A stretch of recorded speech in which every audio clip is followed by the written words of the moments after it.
चलो सबने ज्वाइन कर लिया? Yes,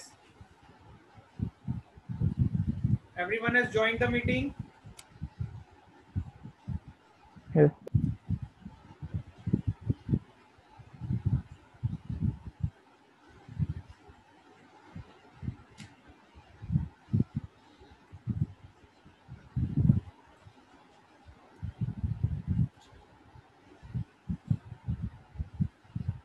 okay,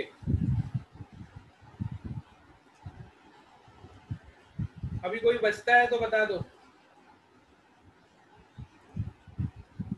anyone is remaining then let me no.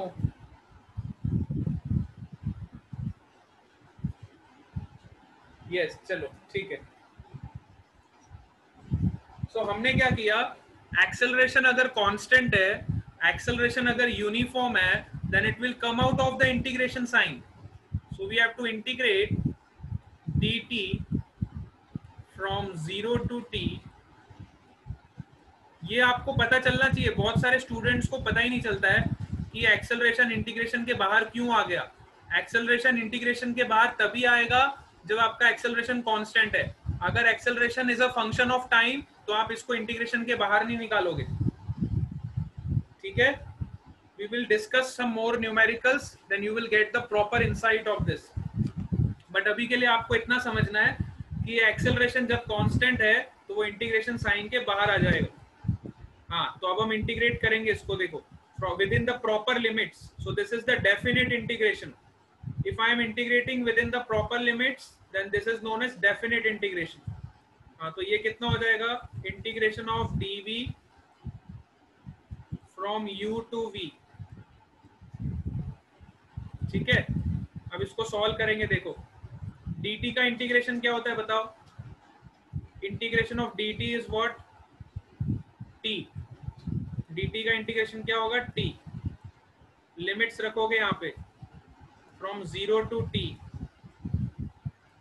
which is equal to integration of dv will be v. Again you have to put the limits from u to v.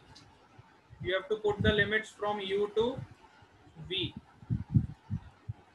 अब जैसे ही आपने limits रखी तो ये क्या हो जाएगा, देखो, a इंटू, पहले हम कौन सी लिमिट पुट करते हैं? Upper limit. First you have to put upper limit, so you will get t minus, then you have to put the lower limit t minus 0, which is equal to, अच्छा, अब v में upper limit put करोगे तो क्या मिलेगा? v ही मिलेगा। अच्छा, then you have to put the lower limit, so you will get v minus u. So this will be your first equation of motion, that is v minus u, which is equal to at, or you will get v is equal to u plus at. This is your first equation of motion by integration method. हम लोग 9th class में पढ़ते थे, अगर आपको पता हो, हम first equation of motion 9th class में इसको ग्राफ से निकालते थे। अगर आपने 9th क्लास में फिजिक्स पढ़ा है तो आप इसी इक्वेशन को ग्राफिकल मेथड से निकालते थे। इसी इक्वेशन को हम ग्राफिकल मेथड से निकालते थे, लेकिन अब हम 11th क्लास में आ गए तो हम इंटीग्रेशन से निकालेंगे। ठीक है, 11th क्लास में अगर आप आ गए हो तो we will derive this equation with the help of integration. सबको समझ आया बेटा? फर्स्ट इक्वेशन सबको समझ आया? Yes, sir. Very good. चलो अब हम सेकेंड इक्वेशन डिराइव करेंगे। अब हम सेकेंड इक्वेशन ऑफ मोशन निकालेंगे। Integration is easier than graphical method. No, ऐसा नहीं है, ग्राफिकल मेथड और इंटीग्रेशन दोनों ही इजी है। वो डिपेंड करता है कि आपकी स्पीड किस में है सॉल्व करने में। It varies from individual to individual. किसी को ग्राफिकल मेथड ज्यादा इजी लगता है, किसी को इंटीग्रेशन वाला मेथड ज्यादा इजी लगता है, लेकिन आंसर दोनों मेथड से सेम आएगा। आंसर दोनों मेथड से आपका बिल्कुल सेम आएगा। चलो सेकेंड इक्वेशन ऑफ मोशन निकालते हैं। Second equation of motion is what? s equal to ut plus half at square s equal to ut plus half at square. अब ये निकालने के लिए हम कौन सी इक्वेशन यूज करेंगे बताओ? V equal to U plus AT. Yes, V equal to U plus AT. v equal to u plus at तो हम निकाल चुके हैं ना, दिस वी हैव डिराइव्ड, ये वाला इक्वेशन हम निकाल चुके हैं, ठीक है।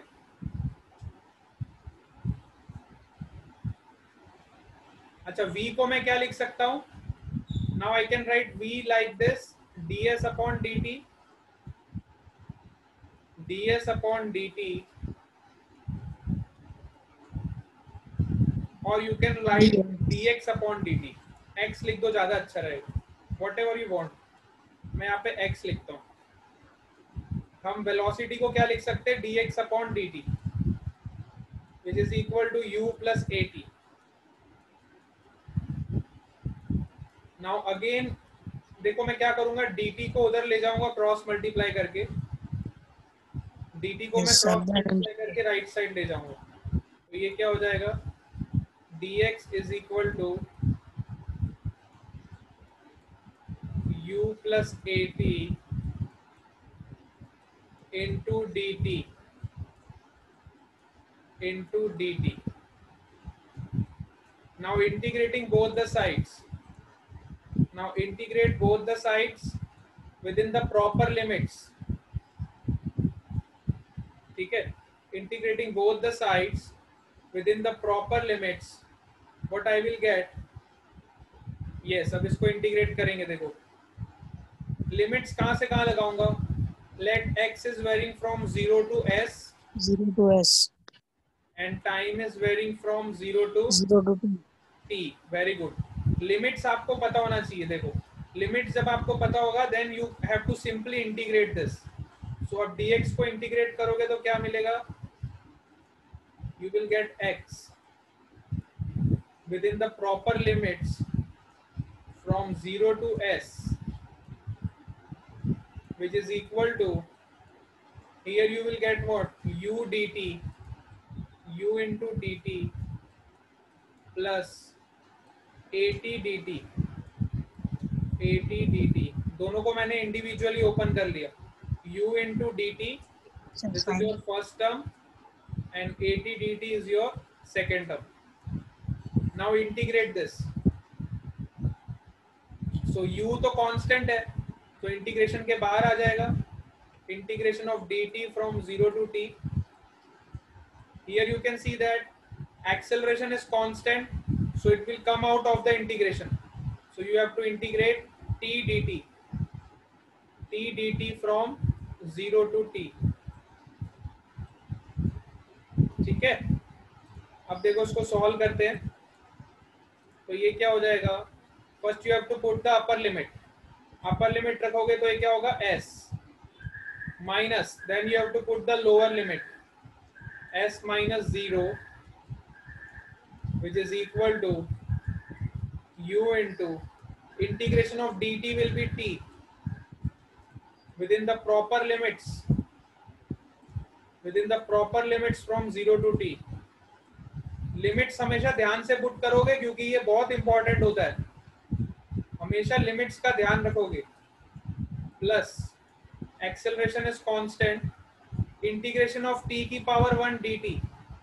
बताओ इसका इंटीग्रेशन क्या होगा? Apply the power rule, T square by 2. Very good, square by 2.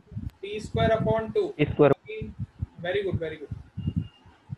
2 is again constant, you have to substitute the limit from 0 to t। 0 to ठीक है, अब फाइनल हमारा इक्वेशन आ जाएगा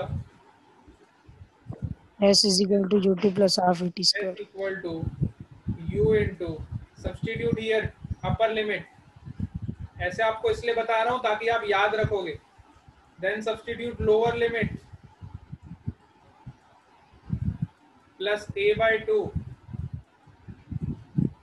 substitute upper limit t square, then substitute lower limit 0.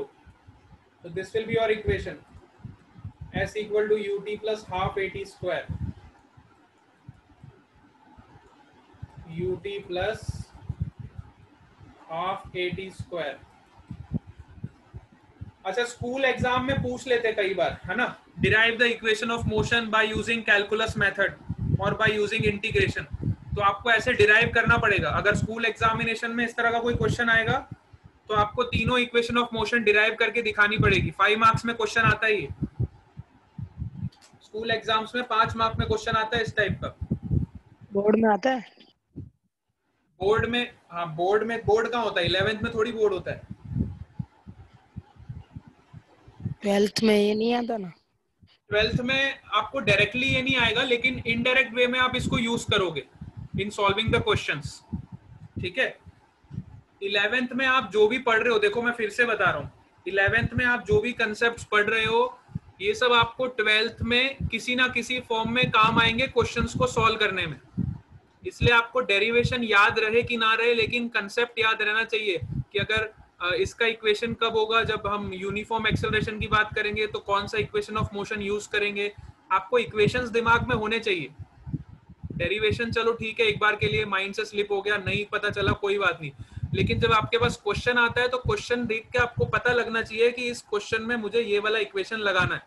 That is more important, ठीक है, ये बहुत ज्यादा इंपॉर्टेंट है। हाँ, लेकिन डेरिवेशन आपको 11th के लिए तो लर्न करना ही है इसको। और लर्न क्या करना है, it is a simple mathematics. जिसको मैथ्स आती है उसके लिए बहुत सिंपल है ये। जिसको मैथ्स नहीं आती है, जो बायो वाले स्टूडेंट्स है, थोड़ी प्रैक्टिस करेंगे तो उनका भी पक्का हो जाएगा ये, ठीक है।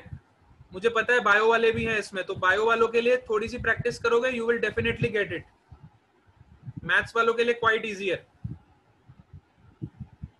इसलिए मैंने आपको बेसिक टूल्स पहले पढ़ाए, डिफरेंशिएशन और इंटीग्रेशन, क्योंकि मुझे पता है कि इसका बहुत ज्यादा यूज होगा, अब आगे वाले चैप्टर्स में भी बहुत यूज है इसका। इसलिए डिफरेंशिएशन और इंटीग्रेशन को हमने बहुत डीपली पढ़ा है कि आपको आगे कभी प्रॉब्लम नहीं आएगी किसी भी चैप्टर में। All of you are getting this? अभी भी किसी को डाउट है तो बताओ। सबको समझ आया? हमने दो इक्वेशन डिस्कस कर लिए, equation number 1 and equation number 2. Are both the equations clear to you? This is the first equation of motion. Yes, sir. And this is the second equation of motion.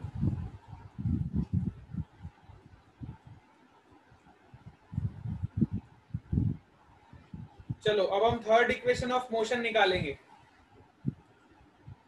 Third equation of motion, third equation of motion क्या है, v square minus u square which is equal to 2 times a into s.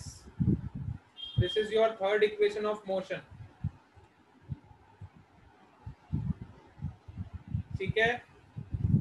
This derivation is very important from the exam point of view. Exam में अगर आपको question आएगा, long questions में जरूर मैं इस टाइप के क्वेश्चंस पूछता हूं पेपर में। अगर मैं पेपर सेट करूंगा तो आप मान के चलो इस टाइप का क्वेश्चन जरूर आएगा एग्जाम में। एक क्वेश्चन में डेरिवेशन का जरूर देता हूं। चलो, v square minus u square equal to 2as। चलो अब इसको कैसे निकालेंगे, which equation we will use. हमें पता है एक्सेलरेशन इस टर्म में आ रहा है, तो एक्सेलरेशन का इक्वेशन तो यूज करेंगे ही। Acceleration is dv upon dt। और दोनों इक्वेशन में से dt को एक साइड लेके बाद में जो वैल्यूज आएगी उसको इक्वेट कर देंगे। अच्छा, एक्सेलरेशन का दूसरा फॉर्म भी मैंने आपको बताया था, किसी को याद है? एक्सेलरेशन को हम dv अपॉन dt भी लिखते हैं, या फिर एक्सेलरेशन को हम एक और तरीके से भी लिख सकते हैं। क्या किसी ने याद रखा है वो टर्म? एनीवन? यस?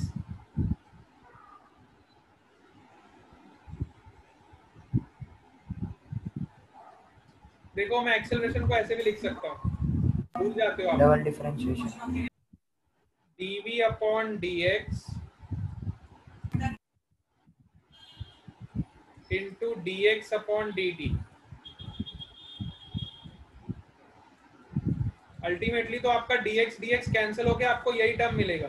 देखो dx से dx कैंसिल हो जाएगा, ultimately you will gate dv upon dt। But मैंने इसको इस फॉर्म में इसलिए लिखा क्योंकि मुझे पता है dx अपॉन dt को मैं क्या लिख सकता हूँ, velocity. v into dv dx upon upon dx. dt will be velocity into dv upon dx into dv upon dx. This is the another form of acceleration. ये भी मैं आपको बता चुका हूँ, मैंने कहा था ये वाला फॉर्म बहुत इंपॉर्टेंट है, where dv upon dx is the slope of velocity with respect to displacement, or you can say position, and v is your instantaneous velocity. Acceleration is defined as the product of instantaneous velocity into slope of velocity versus position. हम acceleration को ऐसे भी define कर सकते हैं, समझ आया? This form is equally important. बहुत सारे बच्चे खाली यही याद रखते हैं dv upon dt। बेटा ये फॉर्म भी उतना ही इंपॉर्टेंट है, ये भी आपको लर्न रखना है, क्योंकि एग्जाम में जब क्वेश्चन आएगा तो आपको पता नहीं चलेगा कि वो वेलोसिटी के टर्म में दे रहा है, डिस्प्लेसमेंट के टर्म में दे रहा है, कि टाइम के टर्म में दे रहा है। क्वेश्चन जब आपको आएगा तो आपको दोनों इक्वेशंस पता होनी चाहिए, then only you can approach the numerical. ये इंपॉर्टेंट है बहुत। चलो इसी से हम थर्ड इक्वेशन ऑफ मोशन निकालेंगे। थर्ड इक्वेशन ऑफ मोशन हम इसी इक्वेशन से निकालेंगे, that is acceleration equal to v dv upon dx, v into dv upon dx। अब मैं क्या करूंगा, देखो dx को उधर ले जाऊंगा, cross multiply, so you will gate a into dx which is equal to v times dv। now again integrating within the proper limits, integrate this term within the proper limits, that is from x की value कहां से कहां very करेगी, 0 to s। मुझे लग रहा है खाली मैं ही बोलते जा रहा हूं, किसी को समझ आ रहा है? मुझे ऐसा लग रहा है Yes, कि मैं sir. बोलता जा रहा हूं और आप लोग खाली सुनते जा रहे हो, किसी को समझ नहीं आ रहा है। ऐसा तो नहीं हो रहा भाई? No, sir. Are you getting it?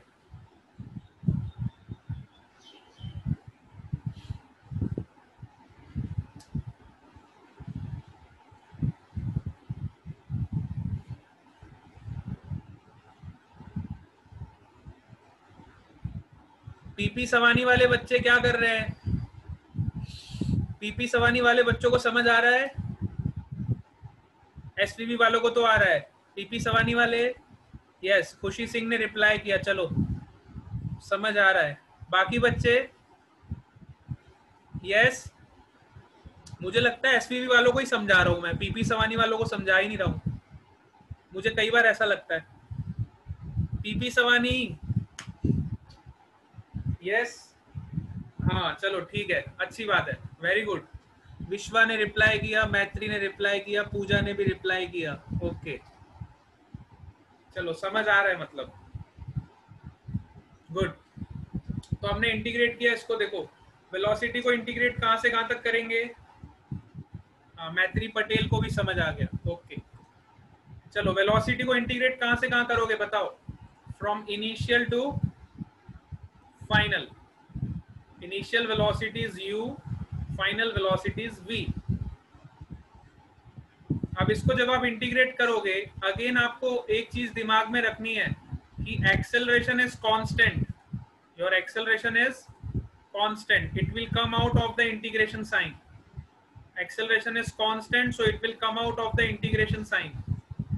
So you will get a into integration of dx from 0 to s, from 0 to s, which is equal to, अच्छा बताओ v dv का इंटीग्रेशन क्या होगा, v की पावर 1 है, what is the integration of v dv?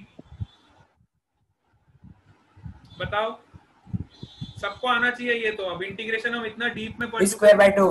Very good, फटाफट answer बताओ, v square upon 2, v square upon 2. Limits कहां से कहां पुट करूंगा? From u to v, from u to v. When you apply the limits, you will get a into x from 0 to s, which is equal to 1 by 2 is constant. You will apply the limit in this. So पहले हम upper limit रखेंगे. Upper limit रखेंगे तो you will get v square. Then you will put lower limit.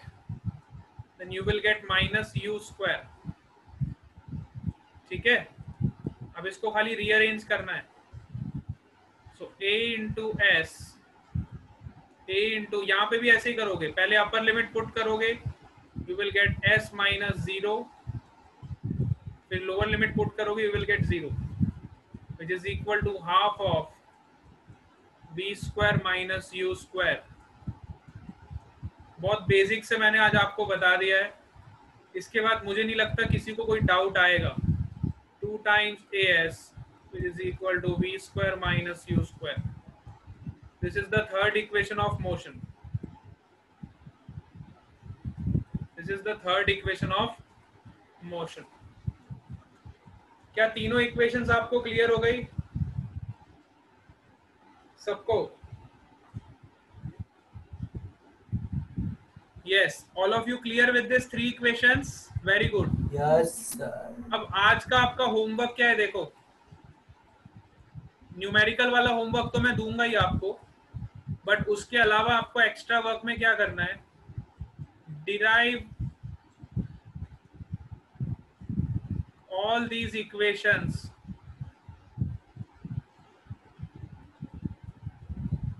by graphical method.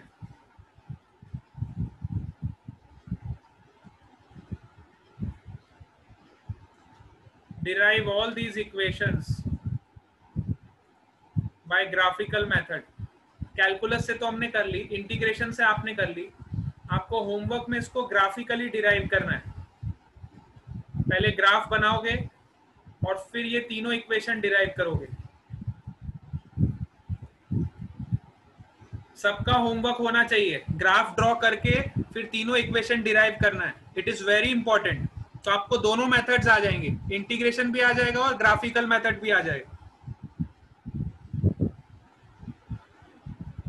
आज का बस इतना ही homework. चलो ठीक है, आज के लिए इतना ही होमवर्क देते, ज्यादा होमवर्क नहीं दे रहा.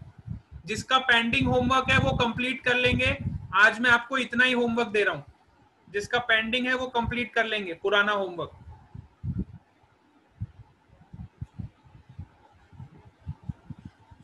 चलो, bye bye to all of you. Bye bye. We will meet in the next class.